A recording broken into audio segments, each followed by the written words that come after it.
पवित्र बुलाहटों में बपतिस्मा है। यह परमेश्वर की अनंत योजनाओं में बपतिस्मा है। यह परमेश्वर की अनंत इच्छा, स्थापना और उद्देश्यों के साथ सह कार्य करने का बपतिस्मा है।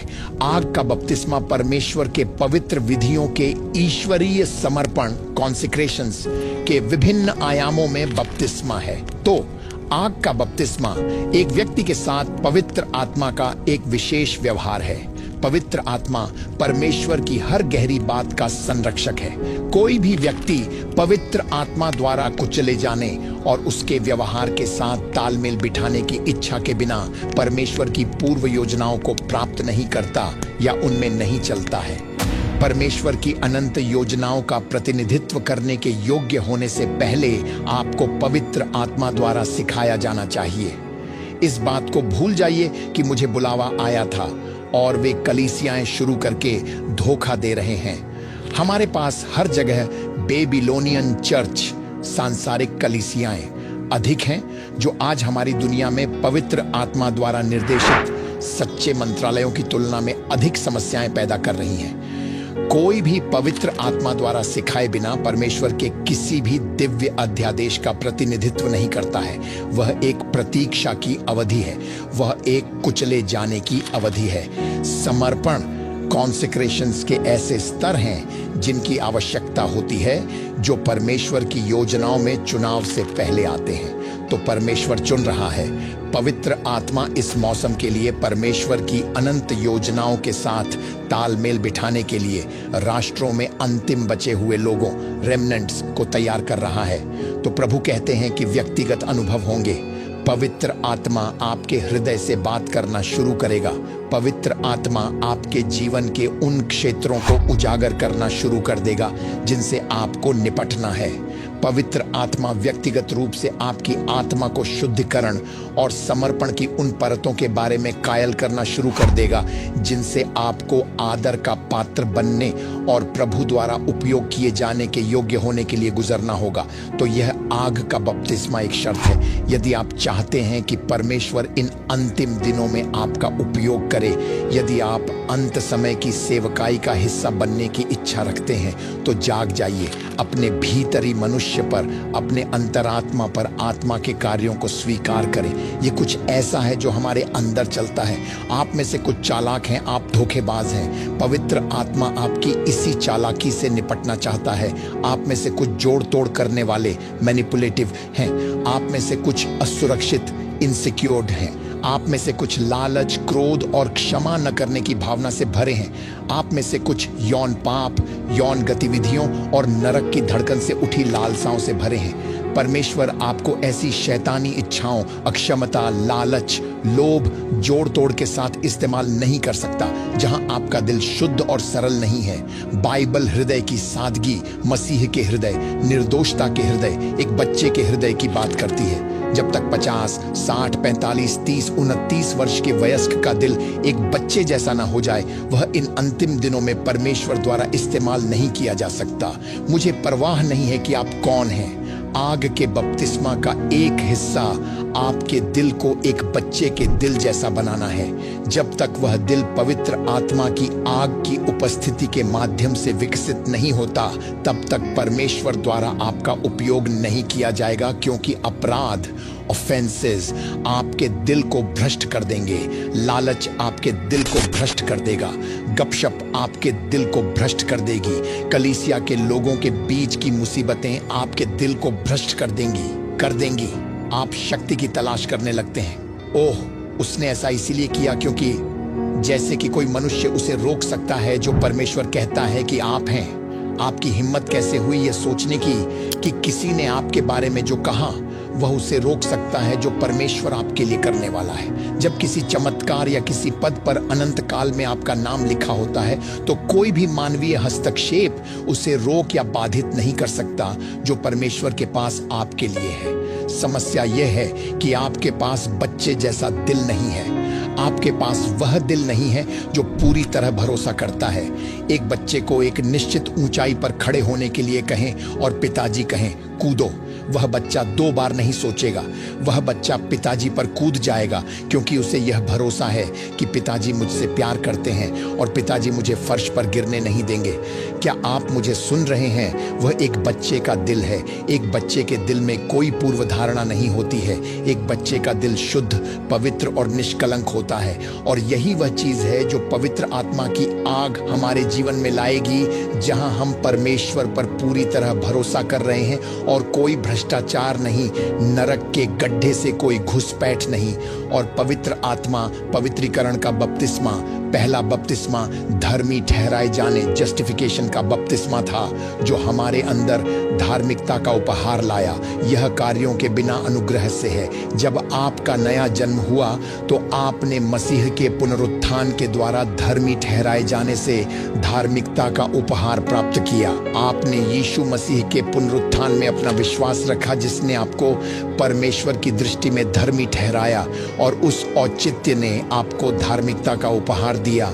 और आपको एक बपतिस्मा में, एक प्रभु में, मसीह में बपतिस्मा दिया गया, एक लहू से धोया गया, और वह लहू यीशु मसीह का लहू है।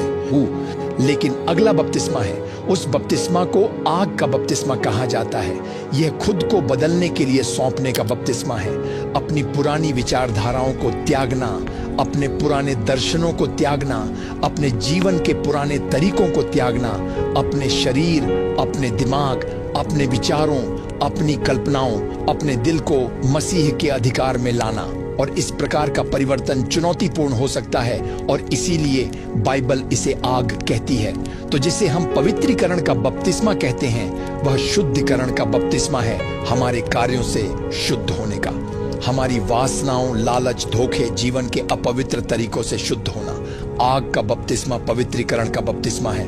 विभिन्न स्तरों का समर्पण, हमारे दिमाग का समर्पण, हमारे विचारों का समर्पण, हमारी कल्पनाओं का समर्पण, हमारी विचारधाराओं का समर्पण, हमारे शरीर का समर्पण, प्रार्थना के लिए, जीवन के पवित्र तरीकों के लिए समर्पण, जीवन के संकीर्ण मार्ग के लिए समर्पण। और मैं ये प्रकट करना चाहता हूं कि यह आग का बपतिस्मा वास्तव में क्या है?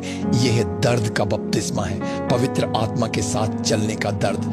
अब पवित्र आत्मा को प्राप्त करना एक बात है, पवित्र आत्मा के साथ चलना दूसरा आयाम है। पवित्र आत्मा के साथ चलना केवल तभी संभव है जब हम अपनी इच्छा को त्यागने और बलिदान करने के लिए तैयार हों। कोई भी अपनी इच्छा को सौंपे बिना पवित्र आत्मा के साथ नहीं चलता। मैं इसे फिर से कहूंगा, कोई भी अपनी इच्छा को सौंपे बिना पवित्र आत्मा के साथ काम नहीं करता। आपकी इच्छा का एक निश्चित हिस्सा परमेश्वर के पवित्र अध्यादेशों की मांगों के आगे झुकना होगा। अब परमेश्वर का तीसरा व्यक्तित्व केवल आत्मा के रूप में नहीं आया, उसे हमारे पास पवित्र आत्मा के रूप में भेजा गया था। पवित्र आत्मा, इसीलिए वह हमें पवित्रता की यात्रा पर ले जाने के लिए आता है। वह हमारे दिमाग को पवित्र बनने में मदद करने के लिए आता है। वह हमारे विचारों को पवित्र बनने में मदद करने के लिए आता है। वह हमारी कल्पनाओं को पवित्र बनने में मदद करने के लिए आता है। वह हमारे आचरण को पवित्र बनने में मदद करने के लिए आता है। वह यह सुनिश्चित करने के लिए आता है कि हमारी जीभ, हमारे मुंह के शब्द पवित्र हों। वह यह सुनिश्चित करने के लिए आता है कि हमारे दिल की कल्पनाएं पवित्र हों। तो परमेश्वर के तीसरे व्यक्ति की सेवकाई मानव चेतना का पवित्रीकरण, शुद्धिकरण और पुनः संरेखण, रीअलाइनमेंट लाना है, ताकि वह परमेश्वर की पवित्रता में, प्रभु की शुद्धता में आ सके। और निश्चित रूप से जब कोई व्यक्ति पवित्र आत्मा के साथ चलना शुरू करता है तो सबसे पहली चीज जो वह अनुभव करेगा वह है दर्द, दर्द, दर्द, दर्द। कैसा दर्द? वह दर्द कि आप जीवन के अपने सामान्य तरीके को छोड़कर एक दूसरी संस्कृति, एक दूसरी दिव्य परंपरा को अपना रहे हैं। आप वह छोड़ रहे हैं जो आप किया करते थे, और जो आप किया करते थे उसे छोड़ने की वह लड़ाई ही आग का बपतिस्मा है। यह एक शुद्धिकरण, पर्ज है। यह एक कठिन समय है। यह एक ऐसा क्षण है जहां अतीत में किसी ने आपको थप्पड़ मारा तो आपने वापस थप्पड़ मारा, लेकिन क्योंकि आप यीशु के निर्देशों के साथ तालमेल बिठाना चाहते हैं। आप इस व्यक्ति की आंखों में सीधे देखते हैं और कहते हैं, यदि आप जानते कि मैं शरीर में कौन था तो मैं आपको वापस मारता, लेकिन यीशु के कारण ये गाल लो, दूसरी बार थप्पड़ मारो। और उस क्षण में हम शरीर द्वारा प्रतिक्रिया न करने के दर्द से गुजरते हैं। अब यह आग का बपतिस्मा है जिसे सरल शब्दों में समझाया गया है। आपको समझना चाहिए कि पवित्र आत्मा की ओर से आपके शरीर के खिलाफ, आपके बौद्धिक मन की इच्छाओं के खिलाफ मसीह की बुद्धि के साथ तालमेल बिठाने की मांग होगी। यही आग है। यह चुनौतीपूर्ण हो सकता है, यह कठिन हो सकता है, यह बलिदान मांग सकता है, यह मांग करने वाला हो सकता है। तो यह दर्द का बपतिस्मा है। आग का बपतिस्मा पवित्र आत्मा के साथ चलने के दर्द का बपतिस्मा है। आग का बपतिस्मा इसे परमेश्वर के तरीके से करने का बपतिस्मा है, मनुष्य के तरीके से नहीं। इसे पवित्र आत्मा के तरीके से करना, मानवीय इंद्रियों के तरीके से नहीं। कभी कभी आप खुद को ऐसी चीजें करते हुए देखते हैं जो समझ से बाहर हैं, ऐसी चीजें जो मूर्खतापूर्ण हैं, ऐसी चीजें जिनके लिए एक प्राकृतिक आदमी कहेगा, तुम्हारी ऐसा करने की हिम्मत कैसे हुई। फिर भी क्योंकि आप पवित्र आत्मा के प्रकाश में चल रहे हैं, यह आपको मनुष्य के सामने मूर्ख दिखा सकता है, लेकिन परमेश्वर की दृष्टि में आप बुद्धिमान हैं। आग का बपतिस्मा अस्वीकृति, रिजेक्शन का बपतिस्मा है, अकेलेपन का बपतिस्मा है और समर्पण का बपतिस्मा है। समर्पण का अकेलापन, मसीह के प्रति आज्ञाकारिता का अकेलापन। क्योंकि जब आप परमेश्वर के मार्गों पर चलना शुरू करते हैं तो वे लोग जो परमेश्वर के मार्गों से नफरत करते हैं आपकी ओर पीठ कर लेंगे। आग का बपतिस्मा अलगाव, सेपरेशन का बपतिस्मा है। आप अकेले चलेंगे और आप पवित्र आत्मा के साथ अकेले चलेंगे। अस्वीकृति आएगी, नफरत आएगी, गालियां आएंगी, दोस्त चले जाएंगे, कुछ आपको गलत समझेंगे। जब आप आग के रूप में पवित्र आत्मा के साथ चलना शुरू करेंगे, वह अलगाव है, वह व्यवहार है, वह परमेश्वर के पवित्र अध्यादेशों के साथ तालमेल बिठाने के लिए समर्पण का रेगिस्तान, विल्डरनेस है। आग का बपतिस्मा अलग होने के दर्द का बपतिस्मा है। बाइबल हमें विचित्र, पेक्यूलियर लोग कहती है, अलग होना। हमें यीशु की सेवा करते हुए अलग होने पर आश्वस्त और गर्व होना चाहिए। हमें अपने समय में दानियेल बनना होगा। कभी कभी हमें अपने विश्वास को सार्वजनिक करना चाहिए। यहाँ आप में से कुछ ऐसे हैं, आप अपना विश्वास नहीं बताते, आप काम पर यह घोषित नहीं करते कि आप कौन हैं। कुछ लोग आपके रास्ते में आते हैं और आप अपने विश्वास और यीशु में भरोसे से कतराने लगते हैं, क्योंकि आप एक धार्मिक कट्टरपंथी के रूप में नहीं देखे जाना चाहते। दानियेल को सार्वजनिक रूप से प्रार्थना न करने के लिए कहा गया था और उसने कहा, नहीं, आप मेरे विश्वास को नहीं रोक सकते। मैं राजा की ईमानदारी से सेवा करता हूं, लेकिन राजा मसीह में मेरे विश्वास और परंपरा को नहीं रोक सकता। राजा का कानून परमेश्वर के प्रति मेरी प्रतिबद्धता और परंपराओं पर आपत्ति नहीं कर सकता या बाधा नहीं डाल सकता। और उन्होंने कहा, यदि तुम ऐसा करोगे तो तुम्हें मार दिया जाएगा। मैंने कहा, मुझे परवाह नहीं है, मैं प्रार्थना करूंगा। और अगले दिन वह सार्वजनिक रूप से प्रार्थना कर रहा था और उसे शेरों की मांद में डाल दिया गया और परमेश्वर ने उसे बचाया। मैं इसी बारे में बात कर रहा हूं। आग का बपतिस्मा मसीह में आपके विश्वास के लिए सताव, परसिक्यूशन का बपतिस्मा है। आपको उस सभी दर्द से गुजरने के लिए तैयार रहना चाहिए जो मसीह में धार्मिकता और पवित्र जीवन से जुड़ा है। मुझे यकीन नहीं है कि क्या यह पीढ़ी वास्तव में सच्चाई में यीशु की सेवा करना चाहती है। वे होठों से यीशु की सेवा करना चाहते हैं, मुंह से पूरी दुनिया में केवल जुबानी मसीही। आग का बपतिस्मा दर्द का बपतिस्मा है, प्राकृतिक तरीकों के खिलाफ जाने का। यशायाह की पुस्तक 43:2। घोड़ा है और उसका सवार धनुष लिए हुए है और उसे एक मुकुट दिया गया और वह जय करता हुआ निकला कि और भी जय प्राप्त करे। तीसरा पद, जब उसने दूसरी मुहर खोली तो मैंने दूसरे प्राणी को यह कहते सुना, आ। अब पद 4, चौथा पद, वह अवस्था है जिसमें हम अभी है। आओ पढ़ते हैं। फिर एक और घोड़ा निकला जो लाल रंग का था। उसके सवार को यह अधिकार दिया गया कि पृथ्वी पर से मेल उठा ले, यानी कि शांति हटा दी जाएगी। ध्यान दो, शांति पृथ्वी से हटा दी जाएगी। सो हर जगह राजनीतिक संकट होगा, लड़ाई होगी। सिर्फ अमेरिका में नहीं बल्कि दुनिया के हर देश में शांति खत्म हो जाएगी। क्या आप जानते हैं कि आपको डरना क्यों नहीं चाहिए? क्योंकि जो मैं कह रहा हूं उसे ध्यान से सुनिए, ताकि आप समझ सकें कि जो कुछ हो रहा है वह क्यों हो रहा है, ताकि आप लोगों से न लड़ें और न ही निराश या हिम्मत हारें। क्या आप मेरी बात सुन रहे हैं? जो उस लाल घोड़े पर बैठा है उससे पृथ्वी से शांति हटाने की शक्ति दी जाएगी। क्या हटाने के लिए? पृथ्वी से शांति। तो आइए आगे देखते हैं कि क्या होता है। ताकि लोग एक दूसरे की हत्या करें और उसे एक बड़ी तलवार दी गई। क्या आप समझ रहे हैं? हम अब दूसरे घोड़े के चरण में प्रवेश कर चुके हैं। इसलिए अशांति और बड़े बड़े झगड़ों, दुनिया भर में होने वाले संघर्ष की अपेक्षा रखें। और फिर जैसा मैंने आत्मा में देखा, नाहूम की पुस्तक अध्याय 2 का पहला पद प्रकट हो उठा। सत्यानाश करने वाला तेरे विरुद्ध चढ़ आया है। गढ़ को दृढ़ कर, मार्ग देखता हुआ चौकस रह। अपनी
होंगे जो जल्द ही सब कुछ खो देंगी।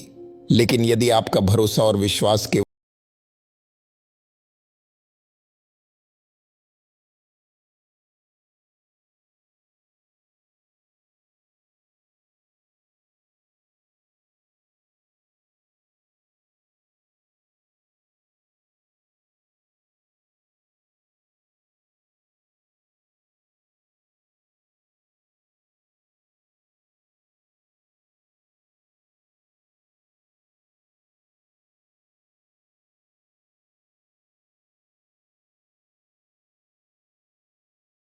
ने कहा कि वह इस दुनिया को बिगाड़ देगा, वह अपने ही लोगों को कष्ट देगा और अपने ही लोगों को मार डालेगा, ऐसा प्रभु कहते हैं। जब मैं प्रभु की बात सुन रहा था, उन्होंने मुझे दिखाया कि क्या होने वाला है। और कैसे एक विश्व युद्ध आएगा। एक युद्ध आने वाला है, यह सच है। यह बहुत जल्द होगा, बहुत जल्द शुरू होगा। हर जगह सब कुछ बंद हो जाएगा और वही तलवार उस पर दी जाएगी जो लाल घोड़े पर सवार है। सबसे पहले यह प्राणी सभी राष्ट्रों से शांति को हटा देगा और यह धीरे धीरे हो भी रहा है। हर देश अराजकता, बेचैनी, दबाव और संघर्ष का अनुभव करने वाला है पूरी दुनिया में, ताकि आप यह न कहें कि मैं इस देश से उस देश चला जाऊं।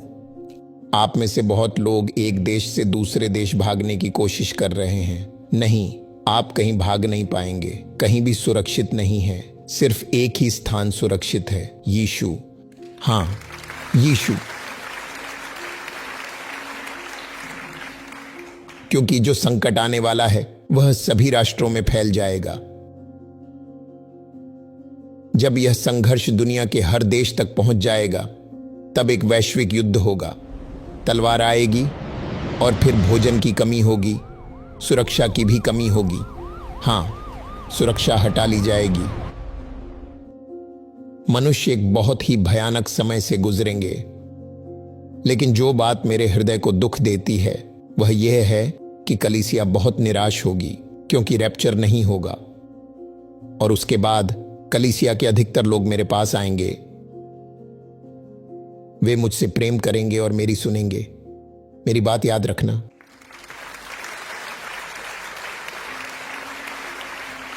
मैं जानता हूं लोग देखने का इंतजार कर रहे हैं। जंग आएगी, दबाव आएगा, कठिनाइयां आएंगी, लाखों लोग मरेंगे, दुनिया में बड़ा बदलाव होगा, लेकिन रैप्चर नहीं होगा।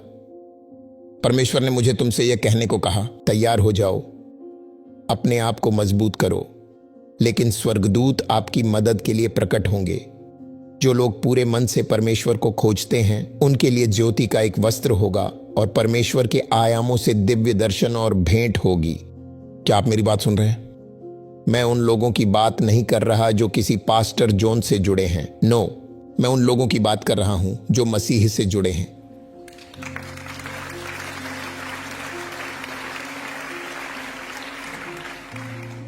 मुझे उद्धारकर्ता मत समझना, मैं आपका उद्धारकर्ता नहीं हूं, यीशु ही है। उसके वचन का पालन करो।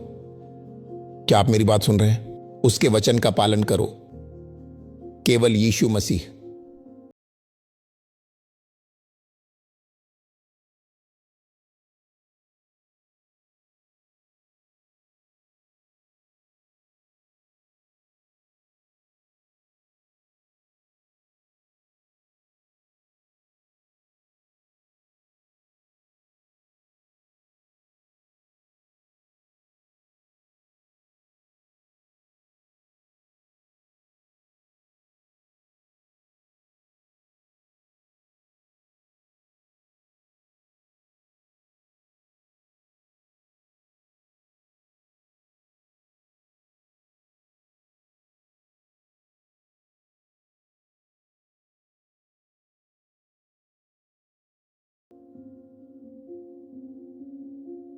यीशु का इन दुनिया की व्यवस्थाओं में कोई रुचि नहीं है। वास्तव में उसे संसार की व्यवस्थाओं में बिल्कुल भी रुचि नहीं है। इसलिए जो कुछ भी शैतान ने बनाया है, प्रभु ने कहा, वह मनुष्य की आत्मा के लिए एक जाल है।